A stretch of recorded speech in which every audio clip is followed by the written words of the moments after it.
Assalamu alaikum, Brother Zakir. My name is Dipali Temkar and I'm from Pune. I'm working as an incident manager with an MNC. I would like to accept Islam and I would want you to help me to recite the kalma. MashaAllah, the sister Dipali, she's from Pune, working in MNC and she wants to accept Islam. Sister, before you accept Islam, I would like to make sure that is anyone forcing you to accept Islam, sister? No, brother. I've been reading about Islam since a year now. So I thought this is the best opportunity for me. MashaAllah. Is anyone forcing you? No. Is there any economic pressure? No. Is there any physical pressure? No. Because in Islam, forcing anyone to accept Islam is prohibited. In Islam, number one. It's even prohibited in this country. That's number two. But if someone wants to accept Islam willingly, no one can prevent you from. And inshallah, as your desire is, I will read the kalma. And inshallah, you can repeat it, sister. Yes. And I'd like to ask you before you start the kalma, that do you believe that there is one God? Yes. Do you believe that idol worship is prohibited? Yes, I do. Do you believe that the last and final messenger is Prophet Muhammad, peace be upon him? Yes, I do. MashaAllah, sister. So I'll just recite the kalma and you can repeat after me.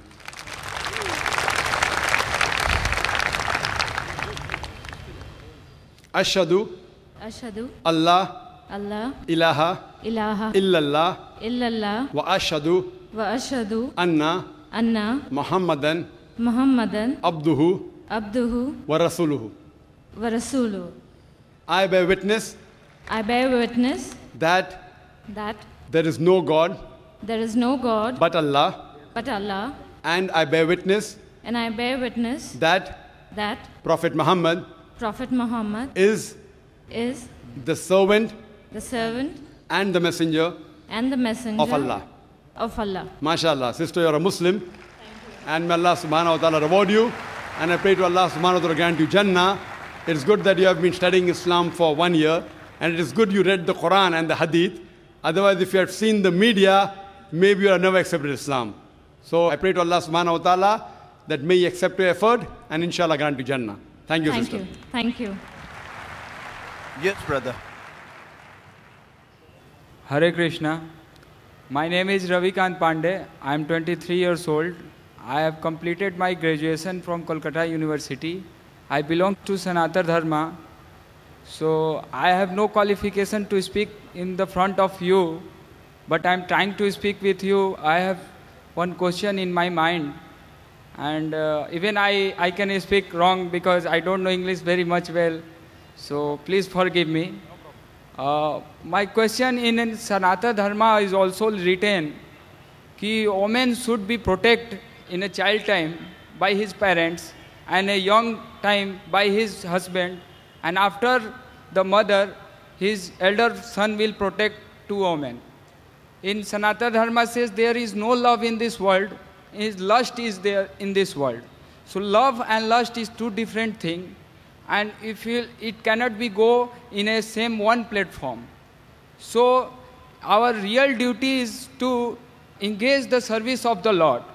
And in a Sanatana Dharma, Arjuna asked one time to Krishna, "Oh Krishna, please tell me what this man are speaking. I don't know. I don't know so many languages. So please clarify me." So Krishna told to Arjuna, "They are talking like a frog. Even a snake come and they eat. Just like I come by death and I eat." So in this world there is no love. We are trying to satisfy it. This is a simply attachment, we can say. In Sanatana Dharma says that woman attached with a man and man attached with a woman. So this Sanatana Dharma, because in Bhagavad Gita 5,200 years ago came, and 2,800 years ago in the Bible came, and 1,400 years ago your Quran came. So Sanatana Dharma is coming by so many millions of years. So I am not justifying that our life is meant for simply engage the service of... What's your question, brother? I've read the Sanatana Dharma. I'll give my comments on Sanatana Dharma to you. I want to ask you, what is the question? Do you want to say that Sanatana Dharma, Hinduism also protects the woman? No, I am asking, so our life, our duty is to satisfied the woman or satisfied the Lord or engage the service of the Lord? The brother asked the question, is our duty to satisfy the woman or to satisfy Lord? Yeah. The brother asked the question that what is our duty, to satisfy the woman, there is love, there is lust, or to satisfy Almighty God? Before I come to your Sanatan Dharma, I will tell what Islam says. As Allah says in the Quran, I said in my talk in Surah Rum, chapter number 30, verse number 21, that Allah subhanahu wa ta'ala has created for you mates from amongst yourself, so that you may dwell in tranquility, and He has put love and mercy between your hearts. That means Allah has created for you of your nature mates, your wives, your spouses, so that you may dwell in them in tranquility. You get tranquility, you get calmness. And Almighty God has put love between your hearts. Once, our beloved Prophet Muhammad said that even having sex with your wife, it is charity. Sahabas asked, even having sex is charity? How? So the reply came, because you are having it lawfully. If you have it unlawfully with the woman who is not your wife, it becomes prohibited. So because you are enjoying lawfully, even that is charity, that is khair, that's a good deed. So having sex with your wife also, Almighty God rewards you. And you rightly said that there is love and there is lust. I too have read Sanatan Dharma and appreciate the oneness of God mentioned in Sanatan Dharma. You know, Hinduism has got various different sects, you may be aware of that, various different denominations. The highest scripture, there is Shruti and there is Smriti. Shruti, according to Hindu scripture, means the word of God, and Vedas are the highest. They believe in one God. They believe Almighty God has got no images. I can give quotations. You can see my video cassette, similarities between Islam and Hinduism. But should we satisfy the woman or should we satisfy God? Number one, I said in my talk, the basic aim of every human being, whether man or woman, should be to satisfy Almighty God. Now, while satisfying Almighty God, you may satisfy the woman, you may not satisfy. If she's a good, pious woman, she'll be satisfied if you are satisfying Almighty God.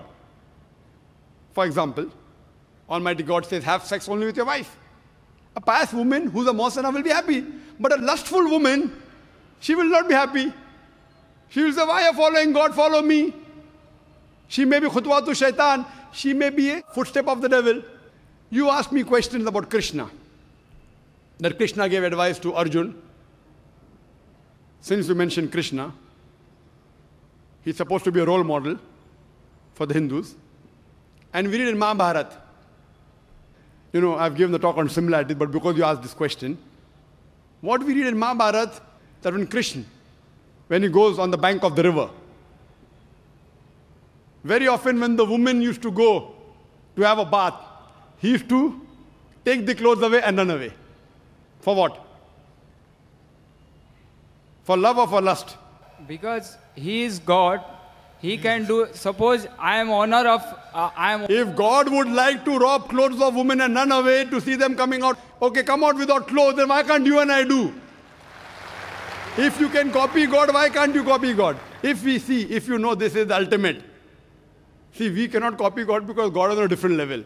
But if you consider Krishna to be God, and if God is doing something like taking away clothes of the women and telling them come out without clothes, can you do that or not? You can do it very easily. That's what we find in Hindi movies. You know, we find all this. What I'm trying to say, we should take the message which is right. I've read the Sanatan Dharma. There are many things which are good. Hundreds of good things, thousands of good things. But what is not good, you have to leave it aside. I've given the talk on similarities between Islam and Hinduism. Now you speak about Krishna, talk about love, talk about lust. I appreciate many things of Krishna, but not everything. Many things he said is right. He tells that be a Kshatriya, fight against injustice, even be against your relatives. He says that in Bhagavad Gita, chapter number 2, verse number 31. Same thing in the Quran, Surah Nisa, chapter 4, verse 135. That stand out for justice as witness to Allah subhanahu wa ta'ala, even if it be against yourself, against your relatives, against your father or mother. Allah protects both.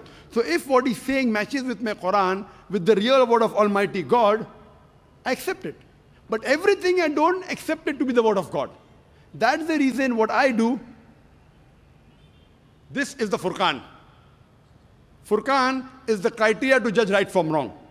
And if you read this, this is the last and final revelation of Almighty God which was revealed to humanity. If you read this, I challenge you to take out a single mistake in this. The other books that we have, the other religious scriptures, because of passage of time, they have been changed. Interpolation, concoction. Who says that? Not I. The scholars of Christianity, they say that the Bible has not been maintained in the true form.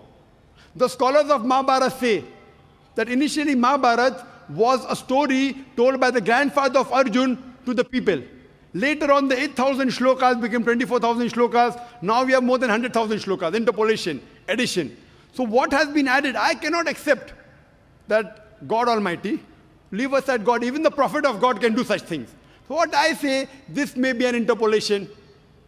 I respect the messengers of God. But if you say that these people are saintly people, no saintly people will do what I consider, okay, this may be an interpolation, this may be a concoction. So therefore, I request you to read a book which is 100% pure, without any interpolation.